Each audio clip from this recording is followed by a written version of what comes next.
Bienvenue à cette série de vidéos à l'intention de vous, les entraîneurs, afin de bien vous préparer et de bien vous informer en prévision de la saison 2017-2018. Cette troisième partie couvrira l'ensemble des procédures d'avant-match. Au menu de cette présentation, nous allons couvrir l'alignement dans le système S1, les responsabilités de l'équipe receveuse, de même que le règlement du réserviste.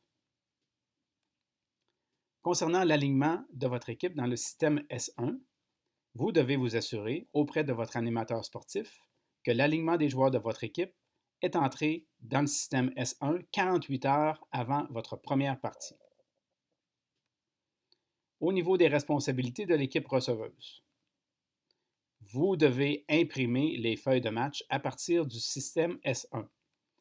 Comme les nouvelles feuilles de match n'ont pas de copie, celles-ci seront disponibles dans le système S1 72 heures après le match. Concernant la règle du réserviste. En saison régulière, l'utilisation du réserviste est permise pour avoir le nombre minimum de joueurs requis plus 1. Donc, par exemple, si vous devez avoir 5 joueurs sur le terrain pour le match, le minimum requis s'établit donc à 6. Donc, si seulement 4 de vos joueurs sont disponibles, vous avez le droit à 2 réservistes.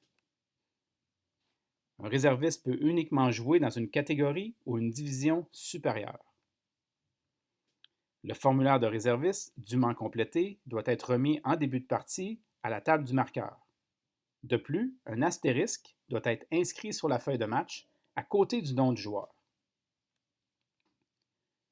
Il est permis de surclasser un joueur pour un maximum de 30% du nombre de matchs de ligue.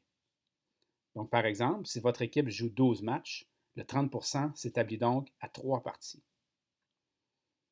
Au-delà du 30%, dans une même équipe d'une catégorie ou division supérieure, le joueur sera automatiquement supprimé de son équipe d'origine et inscrit à sa nouvelle équipe. L'équipe receveuse a la responsabilité de donner la feuille de match et les formulaires de réservistes à son animateur sportif suite au match. Il n'est plus permis d'ajouter un joueur après le 15 janvier 2018. Cependant, vous pouvez toujours utiliser un réserviste après cette date, tant et aussi longtemps que celui-ci n'a pas atteint la limite de 30%. Prenez note que l'utilisation des réservistes lors des séries éliminatoires n'est pas permise. Nous vous invitons à visionner la 4e partie de cette série qui traitera de l'ensemble des procédures pendant un match. Merci et bonne saison!